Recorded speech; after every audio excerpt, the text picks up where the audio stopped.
உங்கள் favourite TV ஷோக்களை இனி miss பண்ண தேவையில்லை. ZEE5 இல் முற்றிலும் இலவசமாக காணுங்கள். இங்கேயும் எப்பொழுதும். சரி விடுங்க. இன்னைக்கு ஏதோ ரிஷி வந்து லக்ஷ்மிக்கு ஹெல்ப் பண்ணிருக்கா. இன்னைக்கு ஹோலி பண்டிகை. சோ இதெல்லாம் நேச்சுரல் தான். மலிஷ்கா இது விஷயமா ஹர்ட் ஆயிருக்கா, அவ்வளவுதான். இது நேச்சுரல் தான். யாரா இருந்தாலும் அப்படிதானே ஆவாங்க. ரிஷி அந்த பொண்ணுக்காக எதுக்கு ஹெல்ப் பண்றான்? ஜஸ்ட் ஐ மீன் அவன் அம்மாவை தாண்டி கிடையாதுல்ல. அது இருக்கட்டும், லக்ஷ்மி எப்போ மாமா அவமானப்படுத்தினா? இந்த விஷயம் உனக்கு தெரியாதா ரிஷி? அண்ணே நீங்க ரிஷி கிட்ட சொல்லலையா? இல்ல, நான் அவகிட்ட சொல்லல, சொல்லவும் விரும்பல. அதுவும் இல்லாம மாம், எக்ஸ்கியூஸ் மீ. ஹலோ அத்தை. அத்தை என்ன விஷயம்? லக்ஷ்மி மாமா என்ன சொன்னா? ரிஷி நானே சொல்லிடுறேன். நீ ஐசியூல இருக்கும்போது நானும் அண்ணியும் லக்ஷ்மி வீட்டுக்கு போனோம். அவளை கூட்டிட்டு வரதுக்கு தான் போனோம். அதோட மார்க்கேஷ தோஷத்தை பத்தி அவகிட்ட சொல்லலாம்னு இருந்தோம். பட் யூனோ அம்மா அவகிட்ட கெஞ்சினாங்க.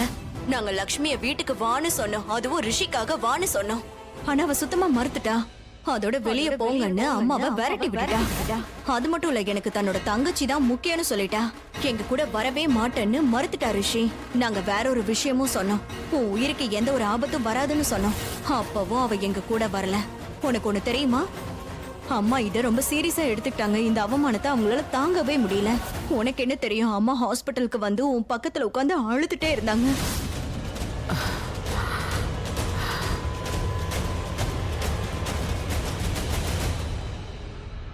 I'm sorry mom.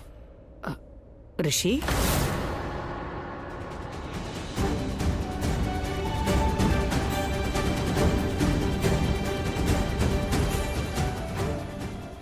I'm sorry. என்னால தான் நீங்க இதெல்லாம் தாக்கிக்கிட்டீங்கல்ல. இது வரைக்கும் இந்த மாதிரி எப்பவும் நடந்ததில்ல. நீங்க ஒரு வேலையை சொன்னா அது கண்டிப்பா நடந்தே தீரும். முதல் முறையா ஒருத்தி உங்க பேச்சு கேட்கல. இன்னைக்கு முதல் முறையா யாரோ உங்க பேச்சு கேட்க மறுத்திருக்காங்க. வெரி சாரி மாம். எனக்கு ரொம்ப கஷ்டமா இருக்கு. நான் இப்ப வந்துடுறேன். ரிஷி. ஆனா ரிஷி, நீ அவன்கிட்ட என்ன சொன்ன? லக்ஷ்மிய பத்தி சொன்னேன். அவளுக்கு தன்னோட தங்க தான் ரொம்ப முக்கியம். அதுக்காக இங்க வரமாட்டான்னு சொன்னேன். இன்ஸ்பெக்டர் சார், எங்க அண்ணன் பொண்ணு காணோம். எங்க தேடியும் கிடைக்கல. அதான் கம்ப்ளைண்ட் கொடுக்க வந்தோம். அவ இந்த மாதிரி வெளியில எல்லாம் எங்கேயும் போக மாட்டா. சொல்லாம கொல்லாம வெளியில போனதே கிடையாது. சரி, போட்டோ இருக்கா? இதோ. எத்தனை நாள் ஆச்சு? இன்னைக்கு தாங்க. இன்னைக்கு ஹோலி விளையாடிக்கிட்டே இருந்தா அப்புறம் பார்த்தா வீட்டுக்கே வர காணோம். நீங்க யாரு? நான் இவளோட பெரிய அக்கா. இவ பேரு ஷாலு. இவ என்னோட சின்ன தங்கச்சி. நாங்க எல்லாரும் எங்களோட சித்தப்பா வீட்டுல தான் இருக்கோம். நாங்க கிராமத்துல இருந்து வந்திருக்கோம். கொஞ்ச மாசமா நாங்க இங்க தான் தங்கிட்டு இருக்கோம். சார் ப்ளீஸ் கொஞ்சம் தேடி பாருங்களேன். ஏன்னா அவ வெளியில எங்கேயுமே போக மாட்டா. இன்னைக்கு ஹோலி பண்டிகை, வெளியில போயிருப்பாங்க. வீட்டுக்கு வந்துருவாங்க. இல்ல சார், அவ அப்படிலாம் போக மாட்டா. அவ வந்து போறதுக்கு அவளுக்கு அப்படி எந்த இடமும் தெரியாது. ஆமா இன்ஸ்பெக்டர், அவ எங்கெல்லாம் போவாளோ அங்கெல்லாம் நாங்க தேடி பார்த்துட்டோம். அவ எங்கேயுமே கிடைக்கல. எங்க போனான்னு தெரியல. ஒண்ணு பண்ணுங்க, வீட்டுக்கு போய் வெயிட் பண்ணுங்க. அவங்களே வந்துருவாங்க. இப்போதைக்கு எங்களால எதுவும் பண்ண முடியாது. அவங்க போலீஸ் ஸ்டேஷன் கிளம்பி போவாங்க. அங்க ஹெல்ப் கிடைக்கலன்னு வையேன், அவங்க நேரா வீட்டுக்கு தான் புறப்பட்டு வருவாங்க. இந்த டென்ஷன்ல அவ யோசிக்கிற தன்மையை சுத்தமா இழந்துருவான். அப்ப போன் பண்ணும், புரியுதா? 24 மணி நேரத்துக்கு முன்னாடி மிஸ்ஸிங் ரிப்போர்ட் எடுத்துக்க முடியாது. ஒரு நாள் போகட்டும், அதுக்கப்புறம் வரலனா வந்து கம்ப்ளைண்ட் கொடுங்க. இப்ப கிளம்புங்க. ஆனா சார், 24 மணி நேரம்லாம் ரொம்ப நேரம் ஆயிடும். 24 மணி நேரத்துல என்ன வேணாலும் ஆகலாம். சார் ப்ளீஸ் சீக்கிரம் தேடுங்களேன். 24 மணி நேரம்ங்கிறது ரொம்ப லேட் சார். சோ என்ன பண்ணலாம்? உங்களுக்காக சட்டத்தை மாத்திருவோமா? அந்த பொண்ணு ஓடி போயிருந்தா? எங்களுக்கு இது ஒன்றும் புதுசு இல்ல. இந்த மாதிரி நிறைய கேஸ் வருது. பொண்ணு காணாம போயிட்டான்னு பேரண்ட்ஸ் அழுதுகிட்டு வருவாங்க. அதுக்கப்புறம் தான் எங்களுக்கே விஷயம் தெரியும் அந்த பொண்ணு எவன் கூட ஓடி போயிட்டான்னு. பேசாம கிளம்புங்க. அந்த பொண்ணு திரும்பி வந்துருவா. எங்களை வேலை செய்ய விடுங்க. ஒரு நிமிஷம்.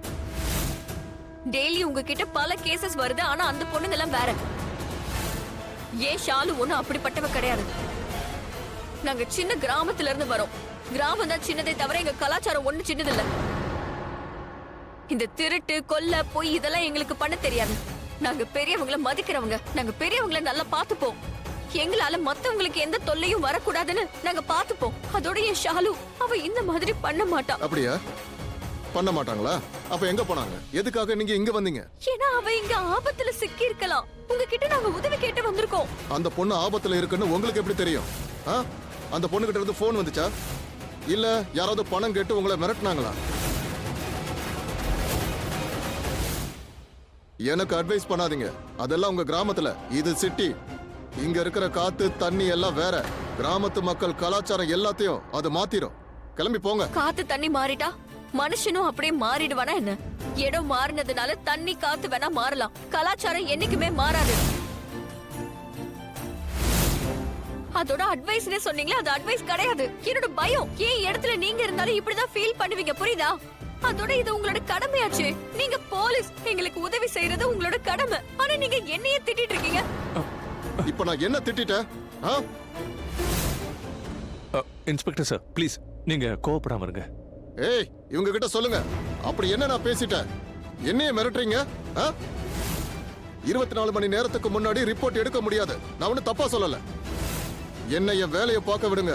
ஏதாவது பேசுனீங்கன்னு வைங்க, உங்களுக்கு உள்ள போட்டுருவேன். எந்திரிச்சு போங்க. இல்ல இன்ஸ்பெக்டர் சார், பாவம் சின்ன பொண்ணு பயந்து இருக்கா. தான் தங்கச்சியை காணுங்கிற பதட்டத்திலையும் வருத்தத்திலையும் இப்படி பேசிட்டு இருக்கா. இருக்கட்டும் சித்தப்பா. நம்மளோட கஷ்டங்கள் இவங்களுக்கு 24 மணி நேரத்துக்கு அப்புறம் தான் தெரியும். கஷ்டத்தை தெரிஞ்சுக்க 24 மணி நேரம் வெயிட் பண்ணுவாங்க. அந்த 24 மணி நேரத்துல யாருக்காவது ஏதாவது ஆயிடுச்சுன்னா அம்மாடி லக்ஷ்மி, புரியுது. 24 ஹவர்ஸ்க்கு முன்னாடி நீங்க ஹெல்ப் பண்ண மாட்டீங்கல்ல? ரொம்ப நல்லது. என்னோட தங்கச்சியை நானே போய் தேடிக்கிறேன்.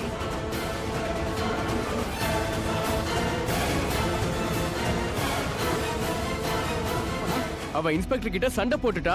அவ சரியான மென்டல். சரி இருக்கட்டும், இன்ஸ்பெக்டர் என்ன சொன்னாரு? அந்த இன்ஸ்பெக்டர் ஷாலுவ ஒரு மாதிரி பேசினாரு. யார் கூடவாவது ரன் பண்ணிருப்பான்னு சொன்னாரு. என்ன சொன்னாரு?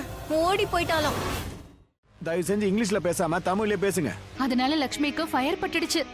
அவ இன்ஸ்பெக்டர் கண்ட மாதிரி பேசிட்டா. லெக்சரே கொடுத்தா. மொத்த குடும்பத்தோட ஹிஸ்டரியை எடுத்து சொன்னான். கலாச்சார லெக்சர் தனியா. வித்தியாசமான பொண்ணு, பைத்தியம் மாதிரி நடந்துக்கிட்டா. அவ ஒண்ணும் பைத்தியம் கிடையாது. நான் தான் இங்க பைத்தியம். எனக்கு ஜாதகமும் சரியில்லை, நட்சத்திரமும் சரியில்லை. எங்க அம்மா மட்டும் கூட இருந்திருந்தா எனக்கு எல்லாமே நல்லதாவே நடந்திருக்கும். நான் அந்த லட்சுமியை கல்யாணம் பண்ணி இருந்திருக்கணும். கல்யாணம் பண்ணிருந்தா எல்லாமே நல்லதாவே நடந்திருக்கும். இப்ப நான் அனுபவிக்கிறேன். ஏண்டா தேவதாஸ் பயலே, என்னாச்சு உனக்கு? நீ ரவுடியா இல்லனா தேவதாசா? லக்ஷ்மி லக்ஷ்மின்னு அழுதுட்டு இருக்க. நீ ரவுடியாவே இருடா. இல்லனா லக்ஷ்மி கிட்ட 50 லட்சம் ரூபாய் வாங்குறதுக்கு பதிலா ஷாலுவை விடுவிக்க நீ 50 லட்சம் கொடுக்க வேண்டியது வந்துரும். புரியுதா? நான் கொடுக்கணுமா? என்கிட்ட கொடுக்கறதுக்கு 5 பைசா கூட கிடையாது. அப்போ உன் கிட்னியை வித்துரு. அந்த பைத்தியத்தை கொஞ்சம் வாயை மூட சொல்லுங்க, இல்லனா வீட்டுக்குள்ள பூட்டி வைங்க. ஏய், நீ மவுத் க்ளோஸ் பண்ணு. இவ கரெக்டா தான் சொல்றா. லக்ஷ்மி பாட்ட பாடுறத முதல்ல நிறுத்து. நம்ம ஏற்கனவே யோசிச்சு ஒரு பிளான போட்டிருக்கோம்ல, அத முதல்ல நீ கவனி. டேய் குட்டோ, இருக்கியா செத்துட்டியாடா? இருக்க சொல்லு. அப்ப வாயை திறந்து பேசுடா. அவங்க கூடலாம் இருக்காத. இத பாரு, லக்ஷ்மியை வீட்ல விட்டுட்டு அதுக்கப்புறம் நீ எனக்கு ஃபோன் பண்ணு. அப்புறமா என்ன பண்ணலாம்னு பார்க்கலாம். சரி. ஏய், ஒரு நிமிஷம் இரு. அடுத்த பிளான் என்ன? அத முதல்ல என்கிட்ட சொல்லு. பண்ணும்போது கண்டிப்பா சொல்றேன் உங்களுக்கு. அது வரைக்கும் ஏன் சார்ஜையும் ஃபோன் சார்ஜையும் குறைக்காதீங்க. போனை வைங்க. டியா. ஜீ5 ஆப்பை டவுன்லோட் செய்து அனைத்து எபிசோடுகளையும் இலவசமாக பாருங்க.